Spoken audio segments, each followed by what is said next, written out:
Hey yo, before I start this video, shout out to my guy Tajay for making this joint. I saw the last one that he made, but basically he just made a new version of this. So we're gonna go ahead and get into this. I didn't see the whole video of the original one, but like I said, we're gonna get into this. Basically, there's a theory going on about Ellie's. You know how Ellie is immune to the infection and everything. Basically, her immune system is like getting worse, and that infection is definitely kicking in, you know what I'm saying? So let's go ahead and get into this and see what he's talking about with this situation. What's up, guys? It's Tajay here, back with another Last of Us Part 2 informational video. And today I actually want to talk about the same exact topic that I talked about in my last video. And the reason why I'm actually doing it again is because I feel like the video where I talked about Ellie's infection mutating, it's just, I'm not really pleased with the video at all. I'm very embarrassed of it, to be honest. It came out don't terrible. Be embarrassed, bro. It's and content, I just need to keep practicing my script writing. So instead, It's I'm going to content. give that video another go, but you know, in the more traditional sense of me freestyling. So today, pretty much, we're going to be talking about Ellie's infection and why I think it's mutating. So if you guys actually think back to the very first trailer that we got of this game back on PSX 2016, the first glimpse that we actually got of Ellie was her breathing very heavily and having like a very erratic shake of her hand. Her hand was shaking when she was playing the guitar. Her hand was shaking when she was playing that guitar, or about to play the guitar. Yeah, yep, there you go. And I was like, why is she shaking? I was like, maybe she killed somebody, multiple people, you know what I'm saying? She's just shaking. But then I saw her wearing a gas mask, but then I was like, you know, maybe she's just hiding that from Dina. Now, whenever I actually first saw this, I didn't really think much of it. Like, I thought there was something going on, but at the same time, I was just so, like, going crazy off of hype.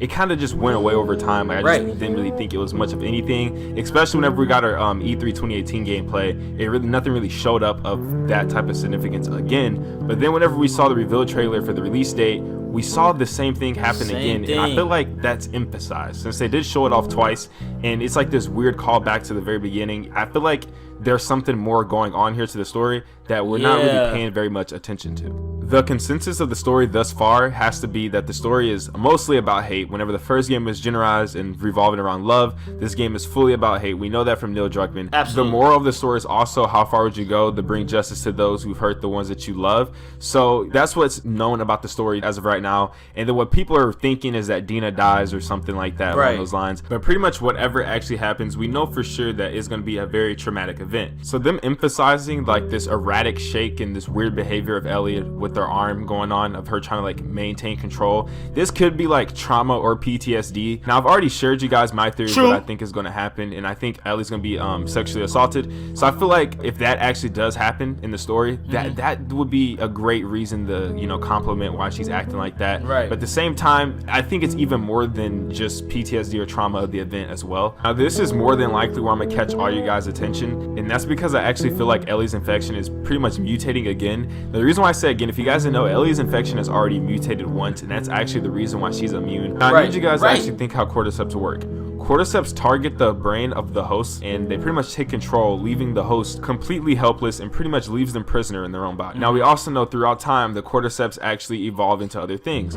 So you'll be a runner, then there's the stalker, then there's the clicker, and then there's the bloater. Now, we also know that in The Last of Us Part 2, they're introducing new classes of infections, and the only one we got to see so far is a shambler, which is pretty much a bloater, but instead of like throwing spores to spread the infection, they actually like give off this acidic gas that pretty much burns through the flesh of whoever it touches. Now, Neil Druckmann even said himself that he didn't want to introduce these new classes to the game without them actually fitting into the lore of The Last of Us. Now, if you guys didn't know, in the very first game, the people in the world were very, very aware of how this pretty much worked out. And you could actually know this because if you picked up certain types of collectibles inside the game, there was these documentations of how these infections mutated and how they worked. So he's pretty much saying that for The Last of Us 2, the way these new cordyceps classes came about is because there's something that has to do with the environment as well as the length of the infection being around. Now, if we think about Ellie has been infected for 5 years already. Whenever Ellie first met Joel, she was 14 years old, which was also 3 weeks after she was initially bitten. Now, we know the ultimate objective of the very first game was for Ellie and Joel to find the Fireflies, and this entire journey that they went through across the nation took them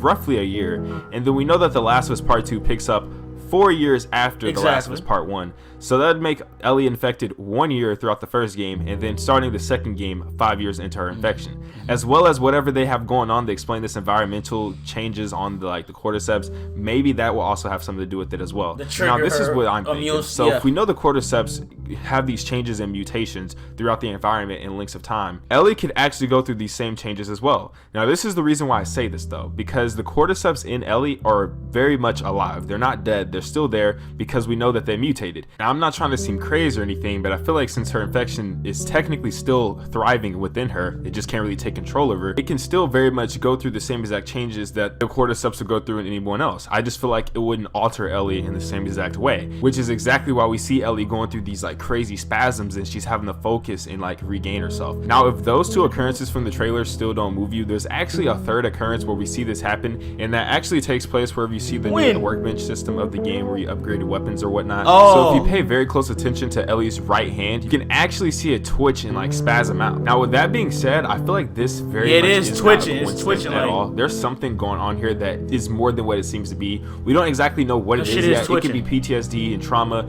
It could be the infection mutating again, or it could simply be a form of anger, like rage, anything, bro. But in all honesty, I don't think it would be rage, just because I feel like that's very cliche. But I do understand that we still should not rule that out. Plus, this is Naughty Dog's most ambitious game ever in both scopes of gameplay and storytelling. Plus, we only really know a fraction of the story that they're actually trying to tell. All we know that's confirmed as of right now is that Ellie has lived a normal teenage life for the last 4 years, which also led her into meeting new people and starting new relationships. But then there was that one big event that drove Ellie crazy, that broke all the peace, that made her try to venture out and bring justice to the people who have wronged her. And that's truly all we know. We don't know how the Seraphites come into play. We don't know who the mystery woman is. We don't really know much about Yara and Lev yet, and those are all three component characters to the story that we found out. But with that being said, there has to be more obstacles within the story that we do not yet know about. And I truly definitely feel like the demons in Ellie's head are coming to life. So now that you guys actually got to grasp a load of my thoughts, I love to hear what you guys think. If you could leave a comment down below of what you think this may be. Do you think this is just PTSD? Do you think it's just trauma? Do you think that this has to do with Ellie being full of rage? Or do you just simply agree with my theory of Ellie's infection mutating yet again? Be sure to let me know, because I'm really interested to see what you guys think. But before I let you guys go, I just want to let you know that I now have memberships activated on the channel. You become a member and sponsor me for as low as $2,